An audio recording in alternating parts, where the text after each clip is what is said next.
mukhang hindi na tayo sasagutin ng hindi na ako sasagutin ng ating Vice President. So sa bawat sagot kasi na ganyan ng ating Vice President, for the record, since ayaw magpaliwanag ang VP, so ibig sabihin nito, yung paggastos ng 125 million ay na pera ng taong bayan ay hindi maipaliwanag.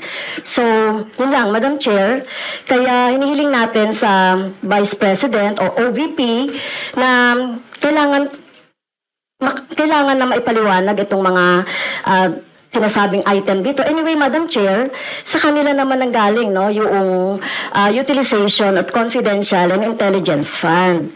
And of course, ito lang naman ang hawak ko din dito, yung notice of disallowance. Kaya gusto talaga nating maintindihan, Madam Chair, kung ang notice of disallowance ay, so syempre, papaliwanag pa nila yan, kung paano, di ba? So, kailangan malaman din ng taong bayan na sila yung nagbibigay ng pondo para sa operations ng OVP at lahat ng mga agency. At kailangan yung maipaliwanag. So, hindi pwede yung ganyan na yung tactics na ganyan, na parang, parang sorry for the pusit, na kapag nasusukol na ang pusit, ay nagaano ng maitim na tinta. So, ayaw natin ng ganun, Madam Chair, kasi yung atin namang pinag-uusapan dito ay budget. No? So, huwag naman mag-ugaling pusit ang Office of the Vice President. Madam Chair, may I? Madam Chair, point of order lang ulit, Madam Chair. Kasi kailangan lang nating ma-establish, I would assume hindi naman po pinanganak kahapon ng ating resource person. Practice po natin sa House. Madam Chair, that is a polite remark. Na para po tayo ay makapagtalakay ng budget na pinopropose para sa susunod na fiscal year, chine-check natin paano din gumagastos yung mga ahensya even in the current year and in the past year. Also, Madam Chair, Section 162, Rulings as Precedents, rulings on questions raised by members shall form part of the parliamentary practice of the House. At practice po natin since time immemorial na hindi lang po ang proposed budget yung tinatalakay. Kasi yung performance ay dapat bahagi din ng discussion. Yun lang, Madam Chair. Noted. Honorable friends, could you kindly check if your mic works? Okay, thank you, Madam Chair. So yun po, no, yung sinasabi natin kanina, yung payment ng reward, the resource person can answer this. Questionable, tingin ko ay questionable ito. Okay? So, next, according to the accomplishment report, isa sa pinaggamitan ng OVP ng confidential funds ay yung provision of medical and food aid. This is not allowed under the Joint Circular number 2015-01 dahil kailan pa naging confidential fund ang pagbibigay ng ayuda. Or, kung ito naman ay ginamit sa mga ginamit na tao, informant, in 11 days. So, paano kaya ginamit itong 40 million na ito, no, para sa medical and food aid in 11 days, Madam Chair? So yun yung tanong ko. Kung dito ginamit doon sa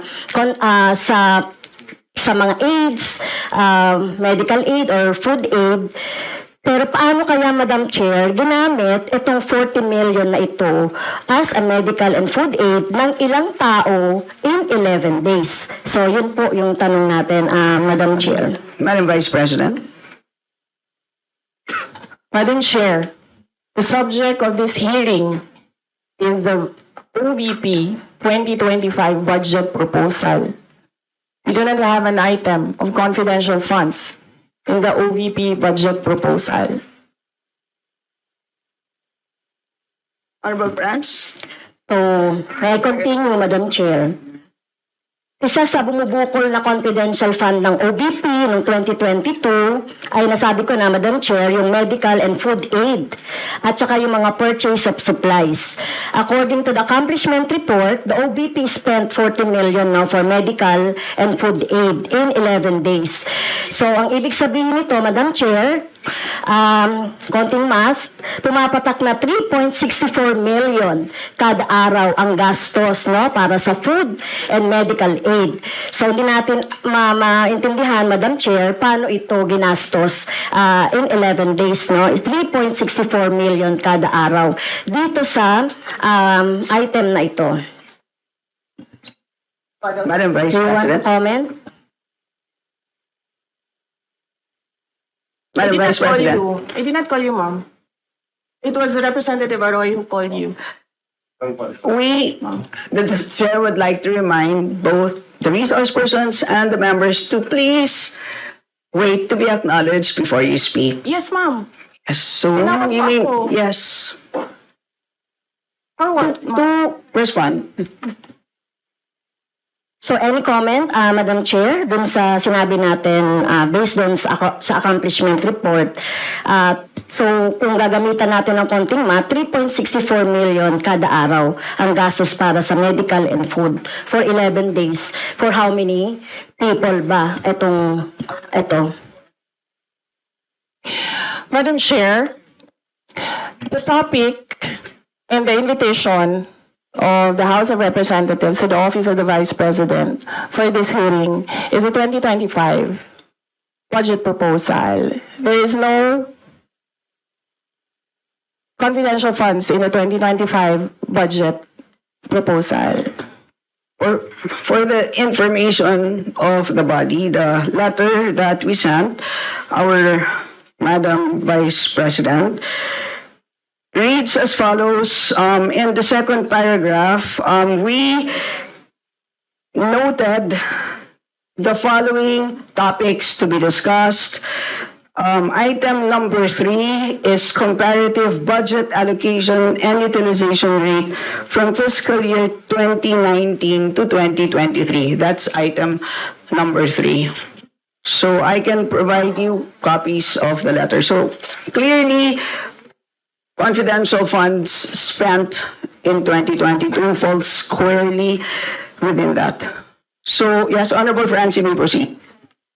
Yes, Madam Chair. So The only requirement is to provide a direct response on the question. Meaning to say, a response that is directly related to the question. Meaning to say, kung may question at ayaw niyo pong sagutin niyo lang diretsahan na hindi po ako sasagot dun sa tanong. Ang problema po kasi, ang response ay naging hindi related dun sa tanong. Halimbawa, may tanong, ang sagot ay paglalarawan dun sa nagtanong. So hindi naman yon klaro na hindi yon directly related dun sa tanong. Kaya, yun po, I think it's a reasonable ask. If there's a question, you may or may not answer. You're not compelled. But you just please say, I do not wish to answer. That's it. And at least we know it's a direct response. And with that, Madam Chair, point of order. yes, the Honorable Benny Abante. I just came in. I hear this.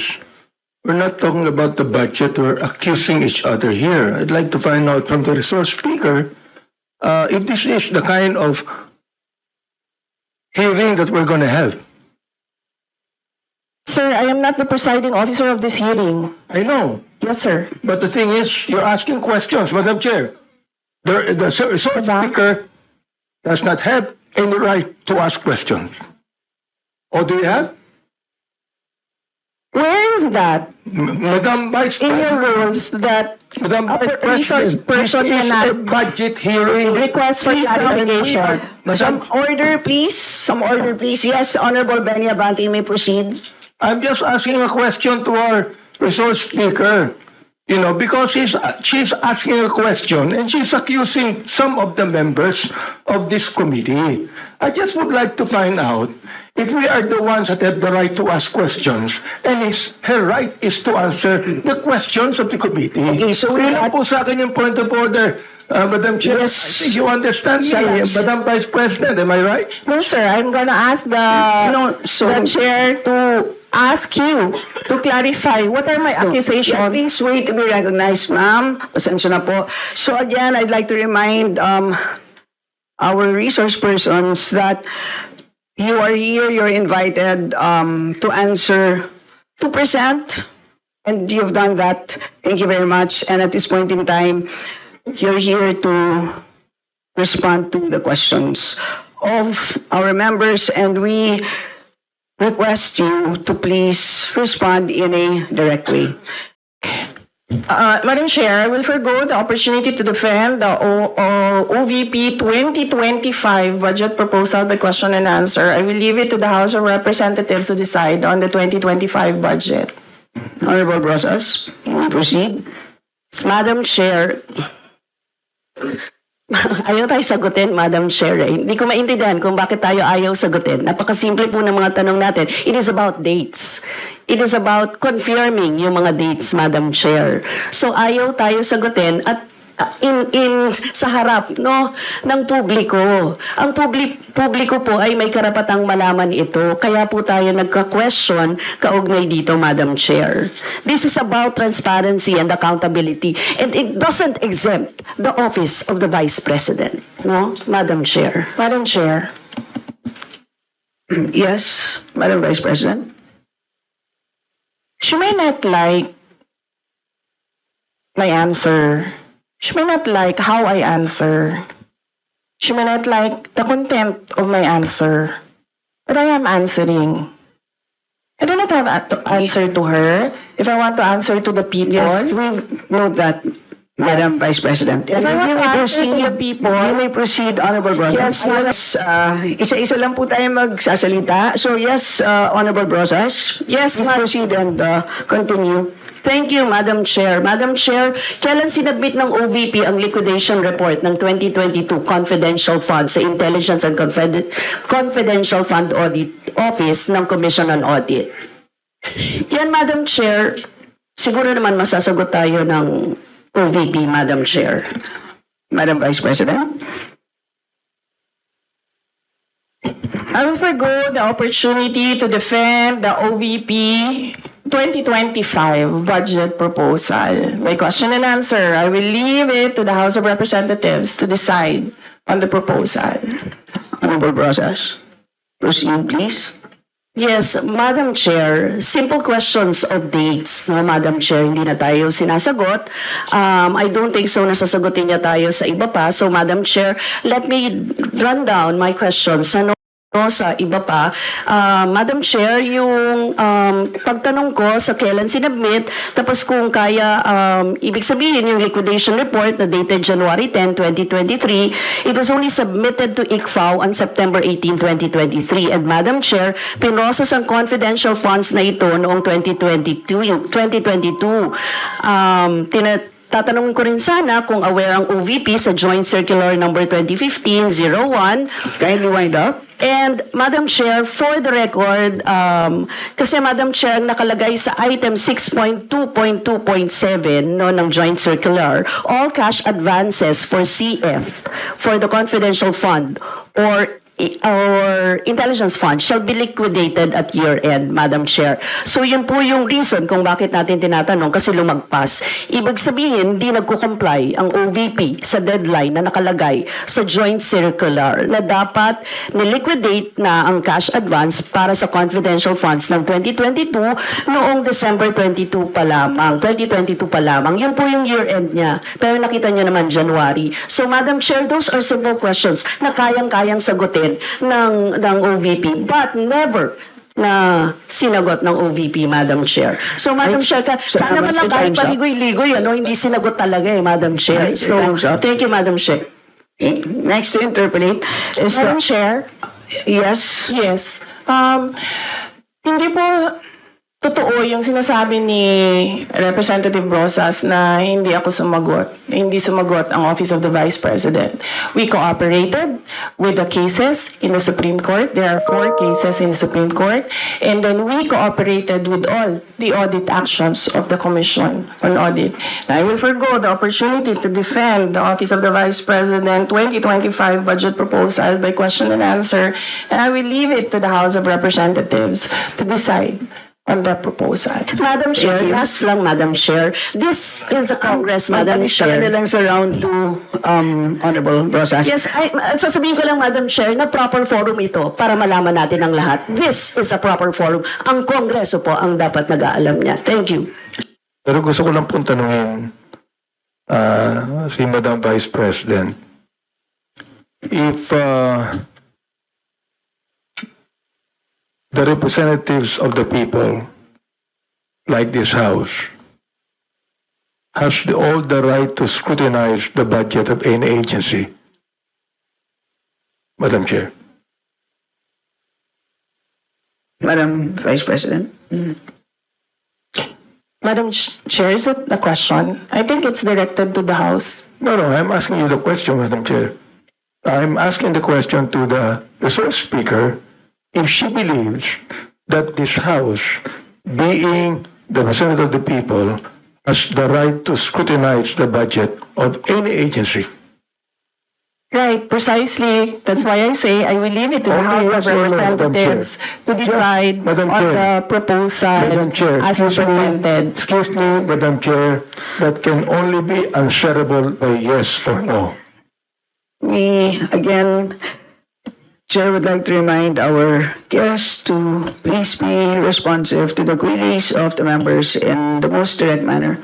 So please proceed, Madam Vice President. I already answered. Answer by yes or Madam no. Chair, perhaps my ears are not very clear, so I would like to find out if she answered yes, Madam Chair. And I will leave it to the House of Representatives I to do not decide on want the her to explain, Madam proposal Chair. as Madam presented. Chair, she has been answering the same answers since we started this query and this hearing. What I just want to ask, Madam Chair, is very simple. A simple answer of yes or no.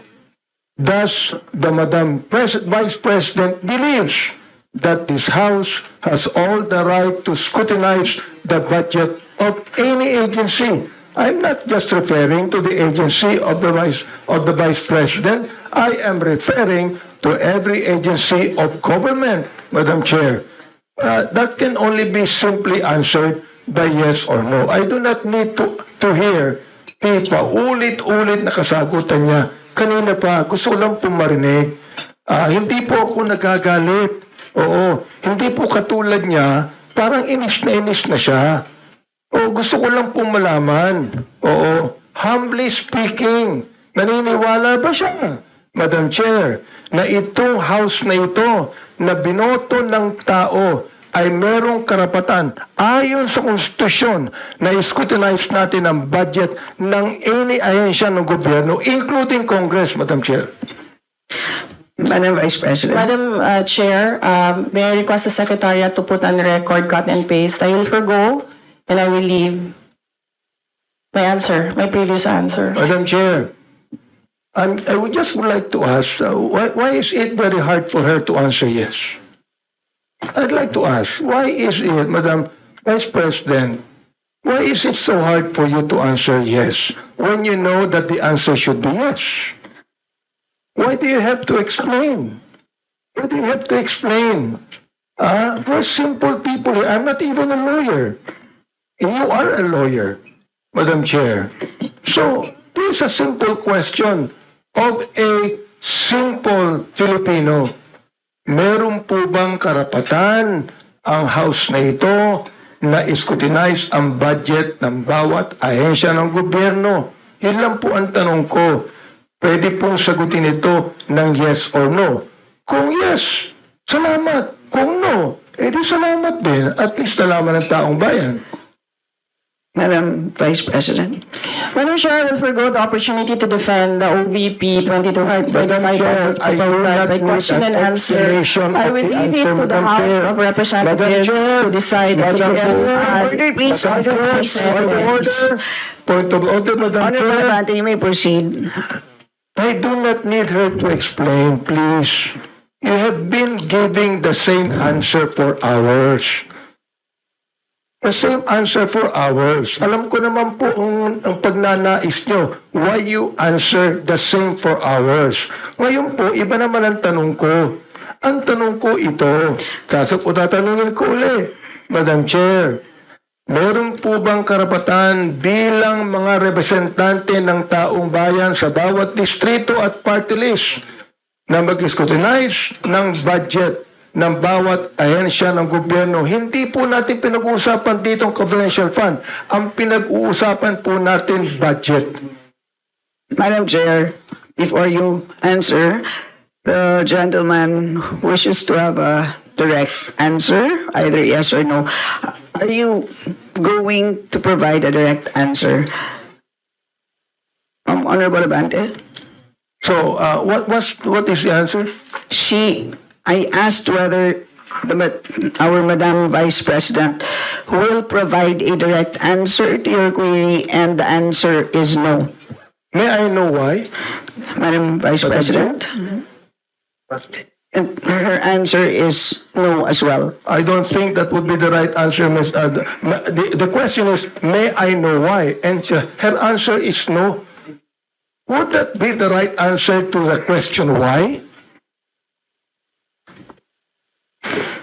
Madam Vice Madam Chair. President, you wish to comment?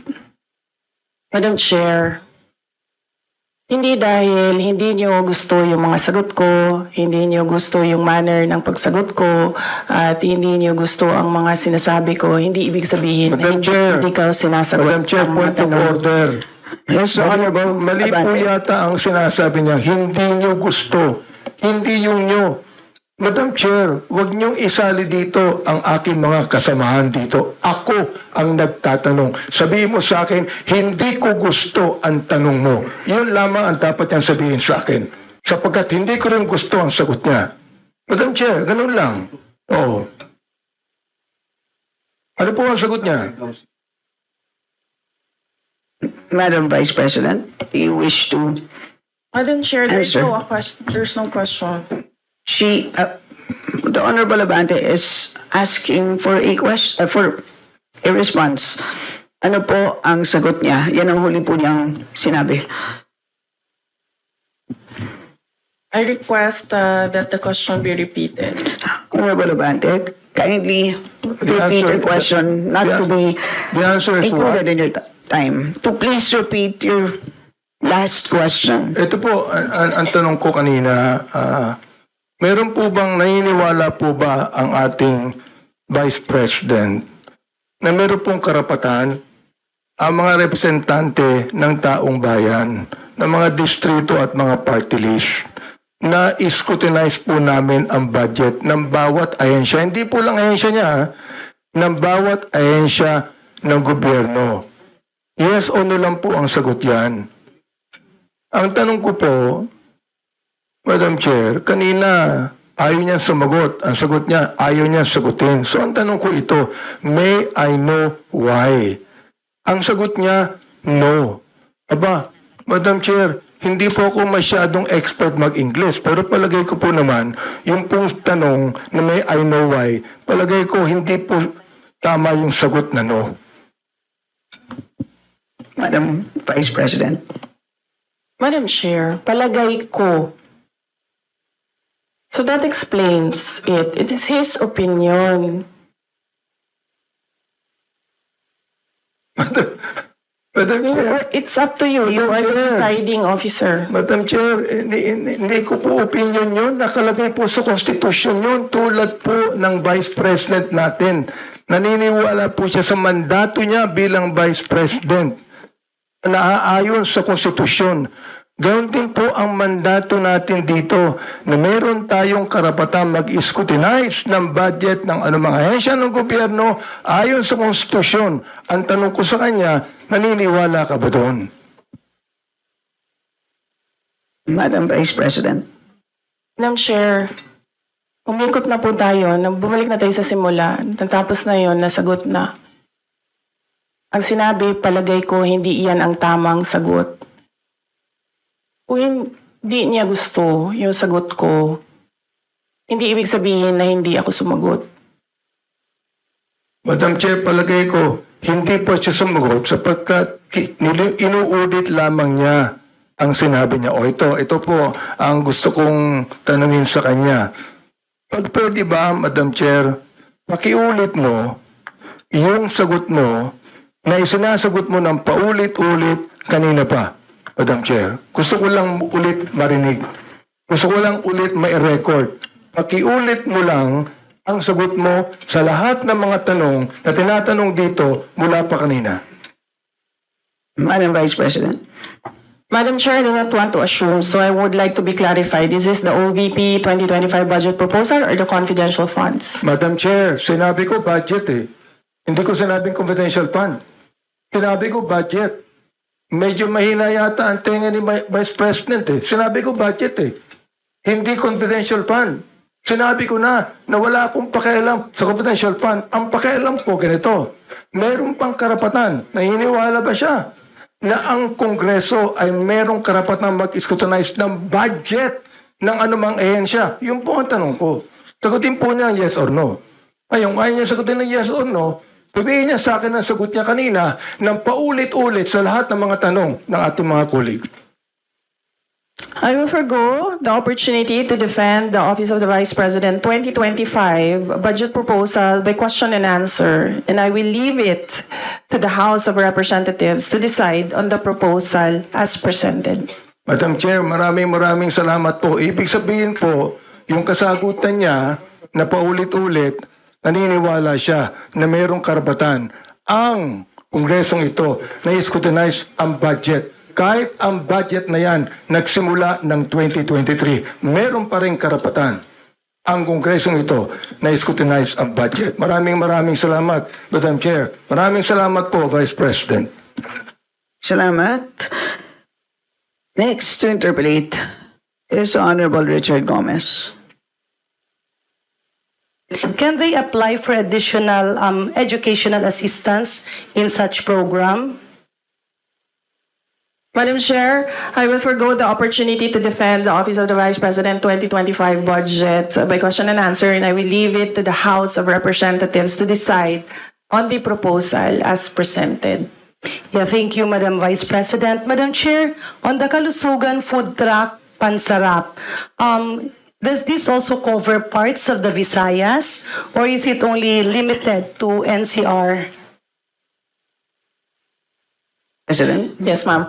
I will forgo the opportunity to defend the Office of the Office of the Vice President Of the Republic of the Philippines appropriations.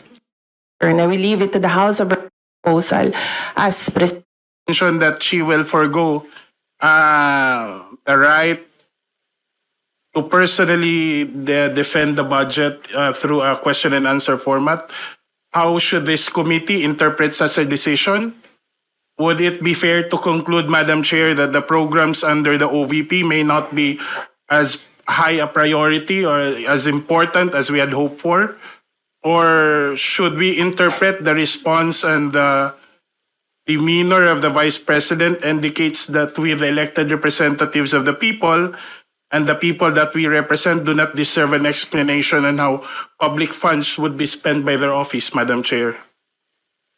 Madam Vice President? Yes, Madam Chair, all the answers are in the audiovisual presentation, the documents that is submitted to the committee secretariat, the opening statement, and the PowerPoint presentation. I did not say forgo the right, I said forgo the opportunity to defend. Thank you, Madam Vice President, because I think it's not our right to explain our budget. It's our duty to explain our budget. That's all, Madam Chair. I would have to say, I leave it to the committee to consider the responses of our Honorable Vice President in the approval of the budget of the OB. Second, Vice Chair, nakakalungkot kasi nandito tayo lahat para tayo malinawan kung ano talaga yung nangyari, lalong-lalo na sa budget ng Vice President pagdating sa confidential fund and yung budget niya ngayong 2025. Kaya lang, hindi na rin ako magtatanong kasi alam ko, paulit-ulit din yung kanyang isasagot. So nakaka-frustrate lang dahil ito ay pera ng taong bayan. I would like to thank the Vice President for showing her true colors to the House and her lack of respect for check and balances and the separation of powers and accountability. We are a republic. We don't have a king or a queen.